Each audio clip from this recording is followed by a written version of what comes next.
Halo semuanya, selamat datang lagi di Bedah Taktik kita. Jujur aja, saya udah nggak sabar banget ngebahas laga yang satu ini. Kita benar-benar ada di ambang salah satu pertandingan paling epik dan paling ditunggu-tunggu di seluruh turnamen.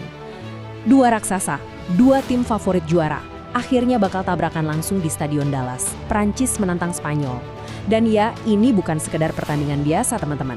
Ini adalah pertarungan gengsi, adu cerdik filosofi taktik dan pembuktian sejarah. Jadi, siapkan catatan kalian karena kita bakal bongkar habis-habisan setiap detail dari duel pamungkas ini. Nah, sebagai pemanasan, coba deh dengerin kutipan berapi-api dari talenta mudanya Spanyol, Lamine Yamal. Dia bilang kayak gini, ada dua kemungkinan, entah mereka mencapai 3 final Piala Dunia berturut-turut, atau kami mengalahkan mereka 3 kali. Saya tidak tahu apa yang mungkin terjadi, tapi kami sama sekali tidak takut. Wow, ini sih bener-bener deklarasi perang secara taktis ya.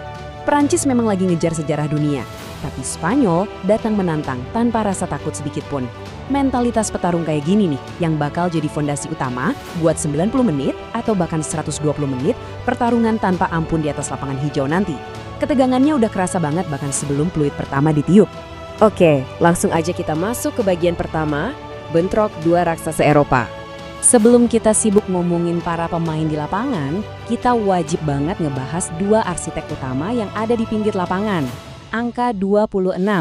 Coba bayangin, 26 pertandingan Piala Dunia, itulah jumlah laga yang bakal dipimpin sama Didier Deschamps di pertandingan ini. Itu rekor mutlak loh, dia ngelewatin catatannya legenda Jerman, Helmut Schön. Ini bukan cuma soal angka statistik biasa, tapi ini bukti nyata silsilah turnamen Prancis yang nggak bisa didebat lagi. Deschamps tuh benar-benar tahu persis gimana caranya cari jalan keluar di fase gugur yang tekanannya gila-gilaan. Tapi tunggu dulu, Spanyol juga nggak datang dengan tangan kosong ya. Mereka punya peluru manajerial yang sama ngerinya, 13. Itulah rekor pertandingan tak terkalahkan secara beruntun dari pelatih Luis de la Fuente di turnamen besar dunia dan Eropa. Bayangin, 12 kali menang dan cuma 1 kali seri. De La Fuente sukses nyulap La Ruja jadi mesin pemenang yang super sistematis dan ya pastinya susah banget buat ditaklukkan. Jadi poin krusialnya di sini adalah kita ibarat lagi ngelihat sebuah kekuatan yang nggak bisa dihentikan, nabrak tembok raksasa yang nggak bisa digeser. Kalau Prancis yang menang, mereka bakal nyamain rekor bersejarahnya Jerman dan Brasil yang bisa nembus 3 final Piala Dunia berturut-turut. Tapi kalau Spanyol yang tembus, mereka bakal jadi negara Eropa pertama dalam sejarah yang berhasil menangin 8 laga fase gugur secara beruntun. Mereka bakal melampauin rekor Italia di tahun 1930-an, bahkan ngalahin rekor generasi emas mereka sendiri di era 2008 sampai 2012.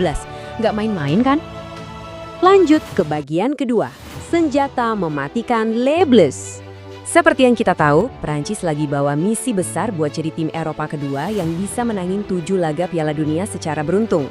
Dan buat ngewujudin itu, ujung tombak mereka jelas bertumpu sama anomali sepak bola yang satu ini, Kylian Mbappe.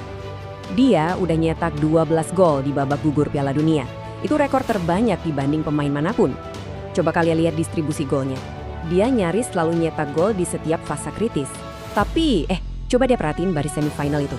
Angka 0, beneran 0 besar. Dalam 2 penampilan semifinal sebelumnya, dia belum pernah nyetak gol sama sekali. Pertanyaannya sekarang, apa ini saatnya dia mecahin kutukan itu? Atau malah Spanyol yang bakal bikin dia puasa gol lagi? Tentu aja Mbappe nggak kerja sendirian di depan. Koneksi dia sama Ousmane Dembele itu jadi kunci rahasia gimana Prancis bisa ngebongkar pertahanan lawan. Mereka berdua ini udah saling nyiptain 19 peluang di sepanjang turnamen. Biar kebayang seberapa gilanya angka ini, sejak tahun 1966 cuma ada 3 duo di sejarah sepak bola yang bisa nyiptain lebih dari 20 peluang buat satu sama lain. Kelasnya udah selevel Beckenbauer dan Overath atau Rivaldo dan Ronaldo. Dinamika tukar posisi mereka ditambah kecepatan transisinya, wah itu bener-bener maksa bek lawan buat keluar dari posisinya terus-menerus. Asli, mimpi buruk buat sistem pertahanan manapun. Sekarang kita putar balik taktiknya. Bagian ketiga, tembok baja La Roja. Kalau ditanya, ada nggak sih tim yang bisa matiin 2 maut Perancis tadi? Jawabannya ya Spanyol. Dengan pondasi pertahanan absolut mereka. Cuma 1 gol yang berhasil bersarang di gawang Spanyol sepanjang turnamen ini. Dan itu pun lewat sundulan pas lawan Belgia di perempat final. Ini jelas bukan kebetulan teman-teman. Sejak kalah dari Jepang di Piala Dunia 2022, Spanyol belum pernah kalah lagi dalam 14 pertandingan. Mereka total cuma kebobolan 5 gol dan sukses nyatet 9 kali clean sheet. Tembok baja inilah yang jadi alasan utama kenapa mereka bisa berdiri tegak dan santai di semifinal ini. Tapi jangan salah, Spanyol ini bukan cuma soal parkir bus atau bertahan doang. Mereka itu ahlinya adaptasi taktik di tengah pertandingan. Masuknya Mikel Merino dari bangku cadangan pas ngelawan Portugal dan Belgia ngebuktiin itu. Dia bahkan jadi pemain pertama dalam sejarah Piala Dunia yang berhasil nyetak gol kemenangan di 2 laga fase gugur sebagai pemain pengganti. Gila banget kan? Ini nunjukin seberapa dalam dan ngerinya kualitas skuad mereka. Kalau pertandingan ini mentok dan terkunci rapat, De La Fuente masih punya tombol darurat di bangku cadangan yang siap ngebalik keadaan dalam sekejap mata. Masuk ke bagian keempat, sejarah pertemuan. Apa iya Spanyol benar-benar dominan? Kalau kita bahas sepak bola, nggak bakal asik kalau nggak nyinggur sejarah dan keuntungan psikologisnya. Kita harus tahu nih, siapa yang beban mentalnya lebih berat waktu masuk lapangan. Kalau di Piala Dunia sendiri, mereka sebenarnya jarang banget ketemu. Satu-satunya bentrokan mereka itu di babak 16 besar tahun 2006. Waktu itu Perancis sukses comeback dan menang 3-1. Tapi, coba lihat tren terbarunya. Belakangan ini, Spanyol benar-benar menjelma jadi mimpi buruk buat Les Bleus. Spanyol menang 7 kali dari 10 pertemuan terakhir mereka di semua kompetisi, termasuk semifinal Euro 2024 dan final Nations League 2023 yang super mendebarkan waktu Spanyol menang 5-4. Intinya, Spanyol di era modern ini tahu persis gimana caranya naklukin Perancis.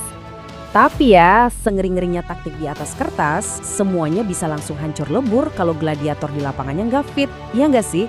Kondisi fisik pemain bakal sangat nentuin susunan starting 11 nanti. Dari kubu Perancis, untungnya nggak ada yang kena skorsing, tapi mereka lagi ketar-ketir mantau kebugaran bek tengah andalan mereka, Saliba dan Upamecano. Plus, Tchouaméni yang baru aja absen gara-gara cedera otot. Di kubu seberang, Spanyol juga lagi harap-harap cemas nungguin kembalinya 2 penyerang sayap super eksplosif mereka, Nico Williams dan Yeremy Pino, dari cedera paha dan bahu. Siapa yang skuadnya paling bugar, dialah yang bakal ngontrol tempo permainan dari awal. Oke, akhirnya kita sampai di bagian kelima, vonis superkomputer Opta. Waktunya kita lihat probabilitas berbasis datanya. Setelah ngebedah semua metrik mulai dari pertahanan, serangan, tren pelatih, sampai sejarah, apa kata data soal laga ini? Mari kita intip hasil simulasinya. Dari total 25.000 kali simulasi pertandingan, superkomputer Opta ternyata ngasih keunggulan buat Prancis sebesar 43,9% untuk menang dalam 90 menit normal. Tapi tunggu, jangan buru-buru tutup buku dulu. Peluang menang Spanyol juga ada di angka 29%. Dan yang paling penting buat digarisbawahi, peluang imbangnya nyampe 27,1%. Lumayan gede kan? Artinya, probabilitas laga ini buat lanjut ke perpanjangan waktu atau bahkan drama adu penalti itu sangat-sangat tinggi. Bener-bener nggak ada tim yang jadi favorit mutlak di sini. Dan ini membawa kita ke kesimpulan akhir dari bedah taktik ini. Sebuah pertanyaan besar yang cuma bakal terjawab nanti di atas rumput Stadion Dallas. Di satu sisi sudut ring, kita punya daya ledak Prancis yang sangat mematikan di fase gugur. Di sisi sudut lainnya, kita berhadapan sama La Roja dengan tembok pertahanan yang nyaris mustahil ditembus, plus permainan posisional mereka yang super brilian. Siapa yang akhirnya bakal mendikte jalannya pertandingan? Apakah kita bakal lihat Prancis melenggang santai kembali ke panggung final? Atau justru Spanyol yang bakal nulis ulang sejarah manis mereka sendiri? Satu hal yang udah pasti, ini adalah sajian sepak bola level tertinggi yang absolut nggak boleh kalian lewatin. Seru banget kan? Terima kasih udah ngikutin analisis kali ini, dan sampai jumpa di bedah taktik selanjutnya.